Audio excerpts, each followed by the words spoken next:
بسم اللہ الرحمن الرحیم. السلام علیکم ناظرین, آپ صابر بھائی کا چینل دیکھ رہے ہیں. میں عمران ریاض اور صابر بھائی میرے ساتھ. صابر بھائی, ایک لندن میں واقعہ ہوا. یہ واقعات نہ سننے میں دیکھنے میں اچھے نہیں لگتے, برا لگتا ہے کہ کوئی آدمی جا رہا ہے سڑک پہ, اس کے اوپر آپ روکیں, اس کو پوچھیں. لیکن یہ بھی آپ کو دیکھنا پڑے گا کہ آپ کا اپنا پوائنٹ آف ویو کیا رہا یا آپ نے کیا کیا لوگوں کے ساتھ. یعنی میں اکثر یہ کہتا ہوں, جنرل باجوہ یورپ کی, امریکہ کی, برطانیہ کی سڑکوں پہ نہیں پھر سکتا کھلا, نہیں پھر سکتا. کسی بھی جمہوری ملک میں جنرل باجوہ کھلا سڑکوں پہ نہیں پھر سکتا. جنرل فیض بھی نہیں پھر سکتا. جنرل ندیم انجم تو بالکل ہی نہیں پھر سکتا. اور قاضی فائز عیسیٰ تو سوال ہی پیدا نہیں ہوتا. اب تو نواز شریف بھی نہیں پھر سکتا بیچارہ, مریم نواز بھی نہیں پھر سکتی, کیونکہ انہوں نے لوگوں کا دل توڑا, لوگوں کو تکلیف پہنچائی. طاہر اشرفی جو ہے وہ واک کر رہا تھا برطانیہ میں, کہیں نکلا باہر.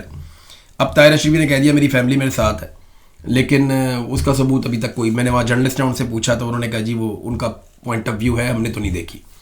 لیکن چلے اگر ان کی فیملی ساتھ تھی تو یہ انتہائی معیوب صورتحال بن جاتی ہے. وہ ایک انسیڈنٹ ہوا, طاہر اشرفی صاحب نے اپنی بات کی, وہ جو نوجوان وہاں موجود تھے انہوں نے اپنی بات کی. ان کا یہ کہنا جی آپ فسطائیت کو سپورٹ کرتے ہیں, عاصم منیر صاحب ظلم کر رہے ہیں, آپ عاصم منیر کے ساتھ کیوں کھڑے ہیں. طاہر اشرفی صاحب نے عاصم منیر کی تعریفیں کر دی, یہ ایپیسوڈ ہو گئی. لیکن سوال یہ پیدا ہوتا ہے کہ اس کے بعد طاہر اشرفی صاحب نے ایک اپنی صفائی کے اندر ویڈیو جاری کی. جی ہاں, بڑی اگریسو باتیں بھی تھیں اس میں. اس ویڈیو کے کیپشن میں انہوں نے چند لفظ لکھے جن پہ مجھے ایکچولی اعتراض اس پہ ہے. اس سے پہلے جو کچھ بھی ہو نا اس سے کسی آدمی کی جان کو خطرہ نہیں ہے. لیکن برطانیہ کا قانون کسی نے نہیں توڑا, نہ طاہر اشرفی نے توڑا نہ اس نوجوان نے توڑا. دونوں نے اپنی اپنی بات کی, وہ اپنا چلے گئے, یہ اپنا چلے گئے. تو برطانیہ کا قانون نہیں ٹوٹا, کوئی چیز ایسی غیر قانونی ہوئی نہیں. اخلاقیات پہ آپ بات کر سکتے ہیں. لیکن یہ جو معاملہ ہوا نا, بعد میں طاہر اشرفی صاحب نے ایک اس پہ کیپشن لکھا کہ ختم نبوت کو منکرین ختم نبوت کے سہولت کار. اب مجھے اس پہ اعتراض ہے کہ منکرین ختم نبوت کے سہولت کار, یہ عام آدمی نہیں اس کو سمجھتا بات کو. طاہر اشرفی صاحب نے بہت سارے لوگوں کی جان کو خطرے میں ڈال دیا. اس سے پہلے بھی مولوی اسی قسم کے فتوے دیتے رہے, اسی طرح کے گھٹیا حربے استعمال کرتے رہے. عمران خان کے خلاف باقاعدہ پی ٹی وی پہ کمپین کی گئی, پھر عمران خان پہ گولیاں بھی چل گئیں. یہ طاہر اشرفی کو یہ بات سمجھ کیوں نہیں آ رہی کہ یہ فتویٰ بازی بند ہونی چاہیے اور یہ ذمہ داری مولویوں کو دکھانی چاہیے. آپ کیوں کسی کی جان خطرے میں ڈال رہے ہیں؟ کہ کس نے کہا کہ کوئی آدمی جس نے آپ سے روک کے پولیٹیکل بات کی ہے وہ منکرین ختم نبوت کا سہولت کار ہے؟ کس نے کہا آپ کو؟ اصل پرابلم یہ ہے کہ جب آپ کے پاس دلیل نہ ہو, جب آپ حق پہ نہ ہوں, آپ کے پاس سچائی نہ ہو, تو یہ پاکستان کا ایک کلچر ہے کہ اس کو مذہبی رنگ دے دیا جائے. بلکہ اب پاکستان کا نہیں, پاکستان سے باہر بھی یہ کلچر پھیل چکا ہے. ابھی آپ نے دیکھا ہوگا کہ صدر ٹرمپ پہ جو حملہ آور ہے, تو صدر ٹرمپ نے کیا بتایا کہ وہ جو شخص ہے وہ ذہنی طور پہ بیمار تھا اور وہ جو ہے وہ مذہبی جنونی تھا. اور ظاہر ہے کسی نے, یہ ایک بہت ہی ایک فینومینا بن رہا ہے. عمران خان صاحب پہ بھی یہی کچھ کیا گیا تھا اور باقاعدہ ایک پیکج بنا کے خاص. اور پھر جب وہ جو ہارڈ اسٹیٹ بار بار کہتے ہیں, تو یہ طاہر اشرفی پر مقدمہ کون درج کرے گا, کون گرفتار کرے گا؟ یہ طاہر اشرفی صاحب, حالانکہ کیا کہنا چاہیے ان کو, تو وہ عمران خان کی کابینہ میں بھی تھے, پھر شہباز شریف صاحب کی کابینہ میں بھی تھے, پھر اگلی حکومت آئی اس کی کابینہ میں بھی تھے, نگرانوں کے بھی فیورٹ. یس. تو میرا خیال ہے کہ جو بات جتنی ہو اتنی ہی کہنی چاہیے, اور طاہر اشرفی صاحب کو بھی. کیونکہ مسئلہ, اصل پرابلم کیا ہے؟ اصل پرابلم یہ ہے کہ ماضی میں جو کچھ ہوتا رہا, 2 اخبار ہوتے تھے اور ایک پی ٹی وی ہوتا تھا, اور اس کے علاوہ کوئی چیز نہیں ہوتی تھی. اب اس کے بعد اگلا جو فیز آیا, اس میں مشرف صاحب کے زمانے میں تو پرائیویٹ ٹیلی ویژن چینلز تھے, ان کو کنٹرول کر لیا گیا تھا جب 3 نومبر 2007 کی ایمرجنسی لگائی. لیکن پھر بات نہیں بن سکی اور معاملہ بگڑ گیا اور وکلا تحریک چلی. اب سوشل میڈیا کا زمانہ ہے, ڈیجیٹل میڈیا کا زمانہ ہے, اور اب تو موبائل فون آ چکا ہے. پوری دنیا میں جس کے پاس موبائل فون ہے وہ پوری دنیا سے جڑا ہوا ہے, کوئی ایسی چیز چھپی ہوئی نہیں. اب یہ نہیں ہو سکتا کہ آپ پاکستان میں کھلواڑ کریں, پاکستان میں ظلم کریں. 4 سال سے مسلسل ظلم ہو رہا ہے. سینکڑوں نہیں ہزاروں مجموعی طور پر ہزاروں اور مجموعی طور پر لاکھوں مقدمات درج ہوئے جھوٹے. مجموعی طور پر ہزاروں جو ہیں وہ کارکنان صحافی وہ جیلوں کی بن چکے ہیں زینت, اور ابھی بھی سینکڑوں لوگ جیلوں میں گل سڑ رہے ہیں. ان کو رائٹ آف اپیل نہیں ہے, ان کو رائٹ آف بیل نہیں ہے. یہ سب کچھ ہو رہا ہے. نہ خواتین کو بخشا جا رہا ہے. بلوچستان میں ماہرنگ بلوچ ہیں, ایمان مزاری ہیں, اڈیالہ میں پڑی ہیں, اور وہ صنم جاوید ہیں, فلک جاوید ہیں, عالیہ حمزہ, یاسمین راج, اتنا کچھ ہو رہا ہے. اور اس میں کوئی اب بات یہ ہے کہ اب لوگوں نے ایک فیصلہ کر لیا ہے. لوگوں نے فیصلہ کیا کہ ہم نے مزاحمت کرنی ہے, ہم نے ان کی بات نہیں ماننی. اور جیسے ہی کوئی گفتگو ہوتی ہے باہر, میں یہ اس چیز کے خلاف ہوں میں بھی, کہ اگر کوئی جا رہا ہے سڑک پہ تو اس کو آپ سوال کر لیں, جواب کر لیں, بس اتنی ہے. کسی کو ہراس نہیں کرنا چاہیے, فورس نہ کریں. ہاں وہ نہیں کرنا چاہیے. اور جس سے سوال پوچھا جائے, کیونکہ یہ ہمارے دوست وہ جواب دینا چاہتے ہیں ٹھیک ہے, نہیں تو نو کمنٹ کہیں, نو کمنٹ کر کے چلے جائیں. لیکن یہ نہیں ہو سکتا, پھر اس کو ٹوسٹ کرنا, یہ تو سوال ہی پیدا نہیں ہوتا سر. لیکن بچوں کی جان سے کھیلنا, لوگوں کی جان سے کھیلنا, یہ نامناسب ہے. دیکھو آپ نے سنت رسول رکھی ہوئی ہے, آپ مولوی سمجھے جاتے ہیں, لوگ سمجھتے ہیں, اور بہت سارے آپ کے فالوور یہ سمجھتے ہوں کہ یہ آدمی جھوٹ نہیں بولتا. جب آپ منکرین ختم نبوت کے معاملے کو لا کے ایک پولیٹیکل پارٹی کے ساتھ کھڑا کر دیتے ہیں کہ ان کے سہولت کار, تو بڑا مسئلہ بن جاتا ہے بھائی. جی ہاں, ایسا ہی ہے. آپ نے ایکچولی بہت سارے لوگوں کی جان کو خطرے میں ڈال دیا. اور یہ طاہر اشرفی وہ آدمی ہے کہ جو عمران خان کی تعریفیں کرنا شروع کرتے تھے تو ان کو چپ کرانا مشکل ہو جاتا تھا. یعنی یہ 15 منٹ بولتے ہی چلے جاتے تھے. ان کو بٹھانے کے لیے باقاعدہ ان کو اشارے کر رہے ہوتے تھے لوگ کہ بیٹھ جا, بس کر دے, لگ گئی تیری باری. یہ اتنی عمران خان کی تعریفیں کرتا تھا یہ آدمی کہ اگر آپ عاصم منیر صاحب کو سنا دیں, کہیں پہ وہ ویڈیو یا ٹرانسکرپٹ موجود ہے, آج اگر آپ عاصم منیر صاحب کو سنا دیں کہ طاہر اشرفی عمران خان کی کیسے تعریفیں کرتا تھا, ان کے کانوں سے دھوئیں نکل آئیں گے. طاہر اشرفی صاحب کو سنوانے کی کیا ضرورت ہے جی, عاصم منیر صاحب خود تعریفیں کرتے تھے. وہ بھی آپ کمال کرتے ہیں. عاصم منیر صاحب DGISI تھے اور طاہر اشرفی معاون خصوصی تھے, تو دونوں کا آپس میں گہرا یارانہ تھا. اور عاصم منیر صاحب خود بہت بڑے فین تھے عمران خان صاحب کے اس زمانے میں.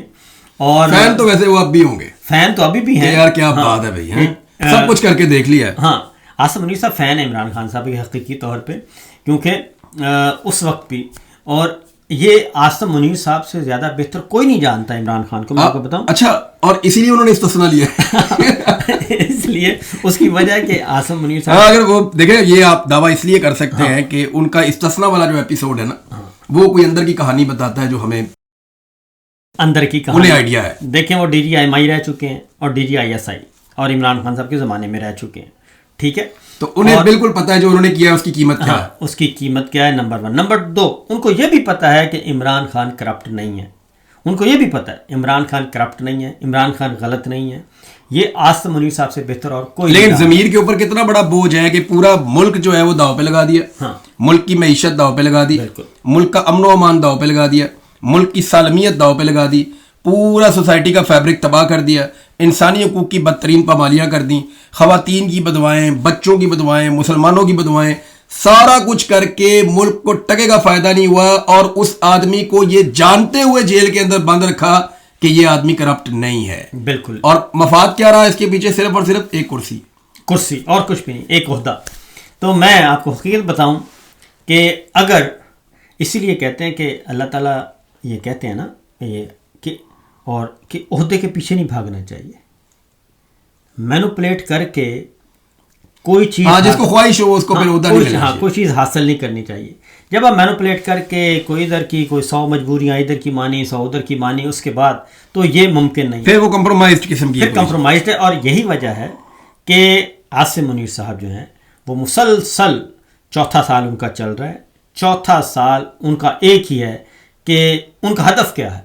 ان کا ہدف ہے عمران خان, ان کا ہدف ہے PTI, ان کا ہدف ہے میڈیا, ان کا ہدف ہے عدلیہ, ان کا ہدف ہے جج صاحبان, ان کا ہدف ہے عمران ریاض. ان کے یہ اہداف ہیں.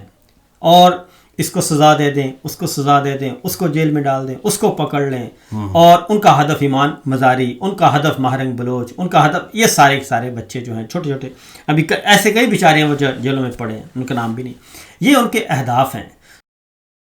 تو جب آپ کے اہداف ہی اتنے بالکل معمولی نوعیت کے محدود قسم کے، تو پھر آپ، یہی وجہ ہے، حقیقت بتا رہا ہوں، یہی وجہ ہے کہ اب تک ان کو کسی ایک بھی میدان میں کامیابی نہیں ہوئی.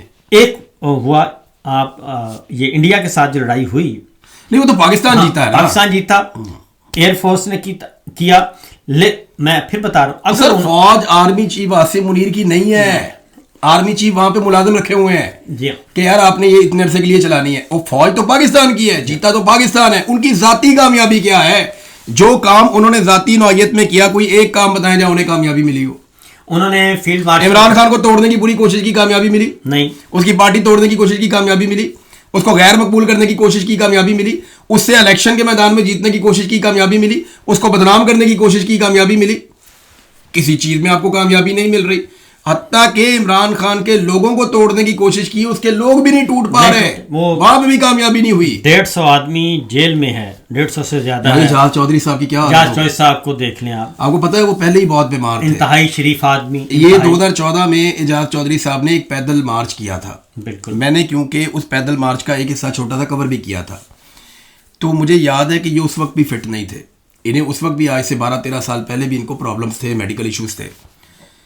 تو ان کے ساتھ باقاعدہ ان کی فیملی کے جو لوگ تھے وہ یہ بتا رہے تھے، خاص طور پہ ان کا ایک بیٹا وہ فکر مند تھا کہ میرے فادر پیدل جا رہے ہیں نا. تو اعجاز چودھری صاحب کی جو میڈیکل کنڈیشن ہے وہ نئی نہیں ہے. ایسا نہیں ہے کہ وہ جیل میں جا کے بیمار ہو گئے ہیں، وہ کافی پرانا ان کی ایک ہسٹری ہے، اور اس کی وجہ سے وہ جو ہے وہ ان کو علاج اپنا کروانا پڑتا تھا، اور اب وہ بہت بری حالت میں ہے.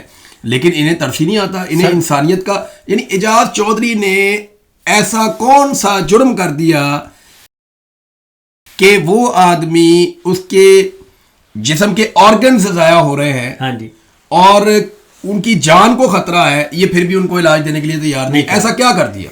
یہ ہے وہ ظلم، یعنی کہ بدترین ظلم جو ہے وہ ہے قیدیوں پہ ظلم کرنا، جو پہلے بیچارے جو آپ کی قید میں، آپ کی قید پوری طرح آپ کے کنٹرول میں، مکمل کنٹرول میں ہیں، ان پہ ظلم کرنا. لوگوں کی آنکھیں ضائع ہو رہی ہیں. میاں محمود رشید، عمران خان صاحب کی، ان کی وائف کی، اور ابھی سنم جاوید وغیرہ وہ بتا رہی ہیں کہ ان کی بھی رائٹ آئی کے اندر پرابلم مسئلہ ہے. سنم جاوید میں خواتین ساری جتنی بھی ہیں جی، اور ایمان مزاری کو دیکھ لیں، کیا ہے جی، ماہرنگ بلوچ، اس کو کیوں گرفتار کیا؟ تو بنیادی بات یہ ہے کہ آپ ظلم جتنا بھی کریں گے نا، اللہ تعالیٰ ظالموں کو جو ہے وہ پسند نہیں کرتا، ظلم کو پسند نہیں کرتا، اور ان کو کوئی کامیابی نہیں ملتی.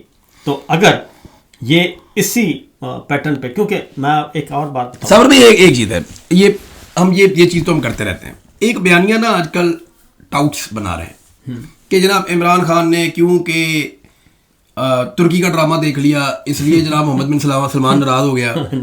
عمران خان نے ملیشیا کے ساتھ بات کر لی مہاتیر محمد سے کہ جناب ہم کوئی چینل بناتے ہیں، کچھ کرتے ہیں، تو وہ ناراض ہو گیا محمد بن سلمان. یا اس وجہ سے محمد بن سلمان کو، ان بیوقوفوں کو اتنا نہیں پتا کہ ترکی کے ساتھ ان کے تعلقات ٹھیک ہیں، ہاں جی، اور صرف اس بنیاد پہ کہ آپ کے ترکی کے ساتھ تعلقات اچھے ہیں، آپ ان کا ڈرامہ دیکھ رہے ہیں، وہ ہماری حکومت گرا دیں گے.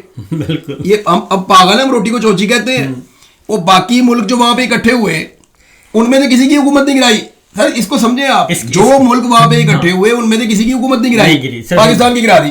اور بھائی یہ جرنیلوں کا کیا کرایہ اٹھا کے محمد بن سلمان پہ بیچارے پہ ڈال رہے ہیں، وہ نہ 3 میں نہ 13 میں، اس کا کام ہی کوئی نہیں اس کے اندر. میں آپ کو یہ بتاتا ہوں کہ یہ کرتے کیا ہیں.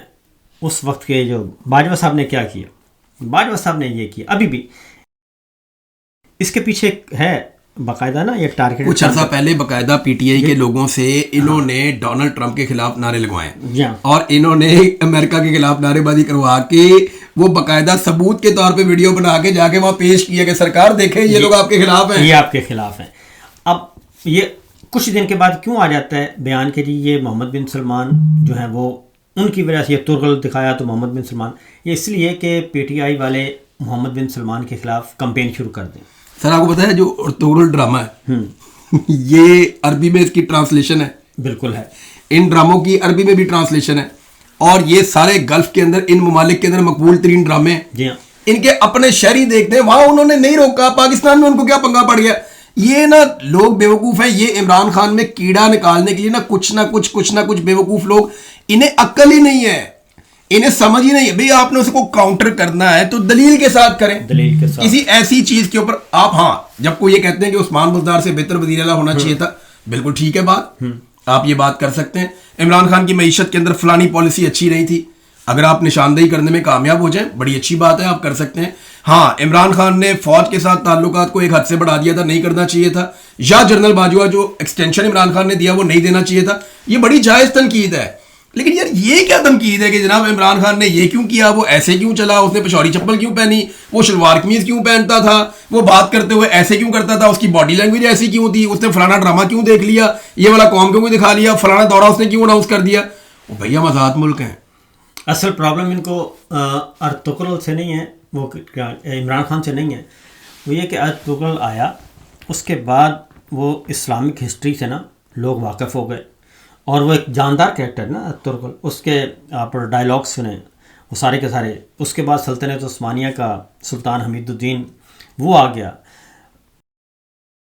اصل, اور پھر صلاح الدین ایوبی آ گیا.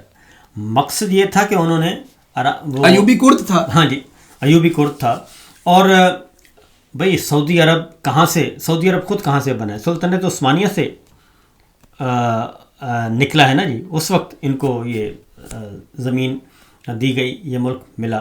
تو یہ بچوں والی چلے ان کی آپس میں رفٹ ہے نا, آپس سے جنگ لڑ لو تسی, ہمارا وزیر اعظم اس چکر میں ہٹا. یہ کون سی تک ہے, وہ یہ کہتا ہے کہ یعنی یہ بیانیہ بنایا جاتا ہے ملٹری اسٹیبلشمنٹ کے لوگوں کی جانب سے کہ عمران خان نے محمد بن سلمان کو ناراض کر دیا اس لیے کہ وہ ترکی کے قریب ہو گیا. ادھر ترکی اور سعودی عرب وہ دفاعی معاہدے کی بات کر رہے ہیں, وہ آپس کے اندر تعلقات انجوائے کر رہے ہیں, اور ہم یہاں پہ اچھا ہم نا بیوقوف بناتے ہیں اپنے لوگوں کو.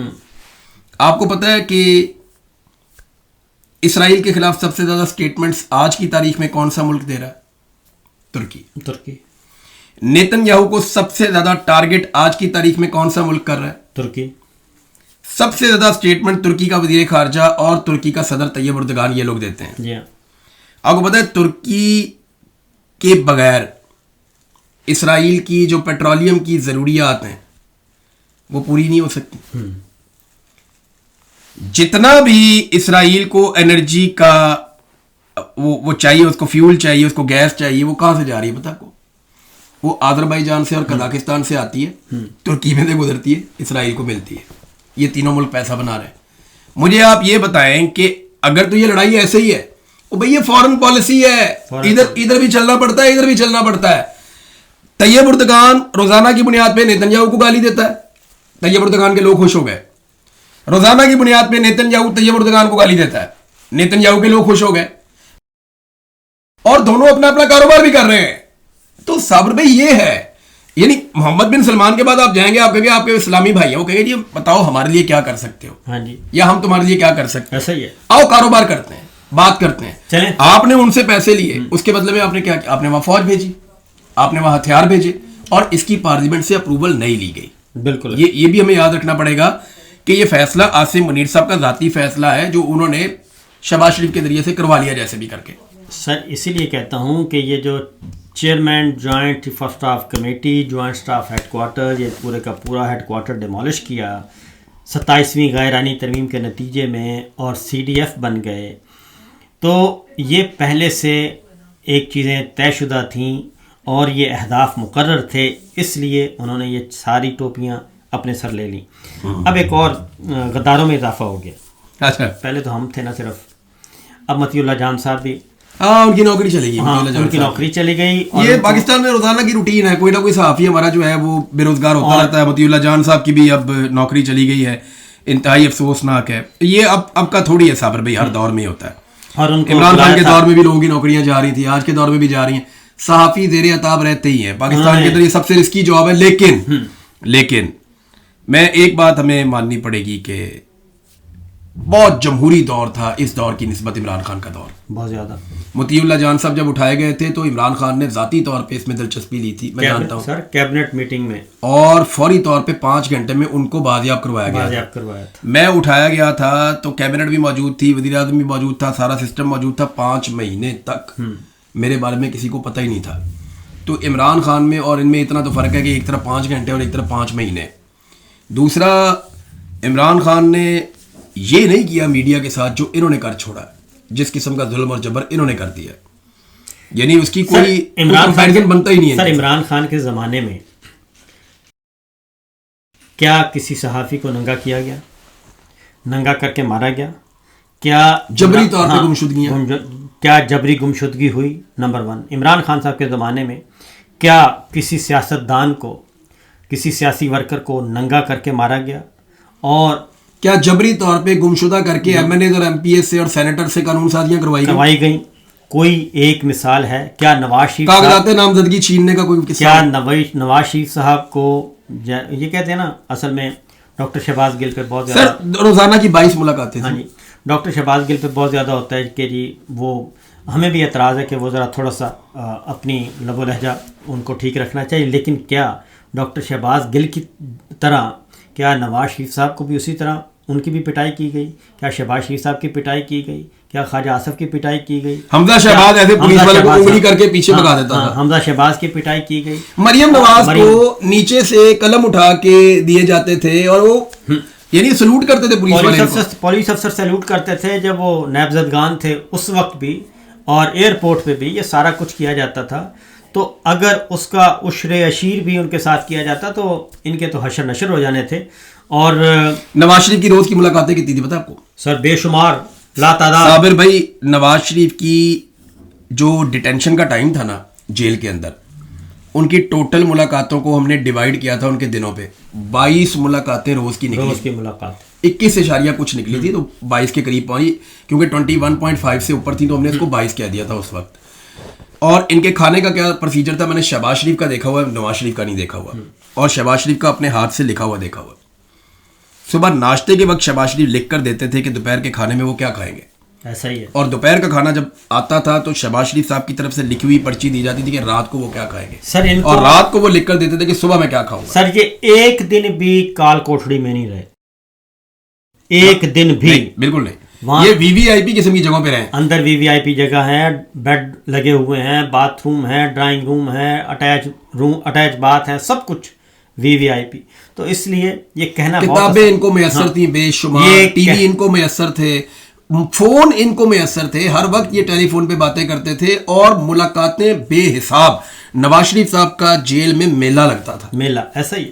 تو اس لیے یہ ہمارے جو دوست, لیکن پھر بھی قید ہوتی ہے, قید ہے. وہ دیکھیں جی, بات یہ ہے کہ اس کے باوجود ہم اپنے دوستوں سے کہیں گے کہ جو بیرون ملک بیٹھے ہیں, 5 لوگ ہیں, 7 لوگ ہیں, 8 لوگ ہیں, یہ سارا ملبہ ان پہ نہ ڈالیں. اس کا مطلب تو پھر یہ ہوا کہ پھر 5-7 لوگوں کو, اگر 5-7 لوگ اتنے بھاری ہیں, ان کا پلڑا اتنا بھاری ہے کہ کوئی میرا خیال ہے ہوں گے 700-800 تو ہوں گے ہمارے دانشور اس وقت پاکستان میں. اربوں روپے کا بجٹ بھی, اربوں روپے کا بجٹ ہے. تو پھر بہتر, اس سے بہتر ہے کہ 9.5 صلح کر لو. نہیں, وہ تو صلح کرتے ہیں صابر بھائی, لیکن صلح کی شرائط ٹھیک نہیں ہے. شرائط پہ دیکھیں نا, اگر پاکستان کا سودا کرنا ہے تو پھر تو کوئی صلح نہیں. تو پھر نہیں, اس سوال ہی پیدا نہیں ہوتا. تو پھر آئیں ہم آگے بات کریں. اپنے اصولوں کا, اپنے ایمان کا سودا تو نہیں کر سکتے. نہیں, وہ تو نہیں ہو سکتا. تو یہ چیزیں ہیں, یہ صورتحال ہے. تو میرا خیال ہے کہ ہر کسی کو اپنا اپنا کام کرنا چاہیے, اچھے طریقے سے کرنا چاہیے, اور آئین کو سارے مان لیں تو میرا خیال ہے سارا مسئلہ حل ہو جائے گا. بالکل, اس کے علاوہ کوئی آپشن نہیں ہے, نہ فیلڈ مارشل کے پاس, نہ میرے پاس, نہ ان کے عمران بھائی کے پاس, کسی کے پاس بھی کوئی آپشن نہیں. آئین کو مان لیں, آئین ہی ہمارے پاس ایک راستہ ہے, اور آئین کی بحالی, آئین کی بحالی, یہ والا آئین نہیں جو انہوں نے کر دیا ان کے ساتھ. آئین کا مطلب وہی ہے جو اصل آئین ہے. یہ تو نہیں ہو سکتا کہ آپ چوری کی پارلیمان بنائیں, اور چوری کی پارلیمان بنائیں, اجنبی لوگوں کو آپ پارلیمنٹ میں بٹھا دیں, اور جو بیچارے اور ان سے آپ آئین میں جو دل کرے عجیب و غریب چیزیں. ابھی 28ویں کی تیاری کر رہے ہیں ویسے. سر یہ جتنا بھی کر لیں, یہ 128 ترامیم بھی کر لیں نا عمران بھائی, نوٹ کر لیں, ایک کمپنی نہیں چلنی, ایک کمپنی نہیں چلنی. نہیں چلنی, جو مرضی. واخر دعوانا الحمدللہ رب العالمین. اجازت دیجیے, اللہ حافظ. اللہ حافظ.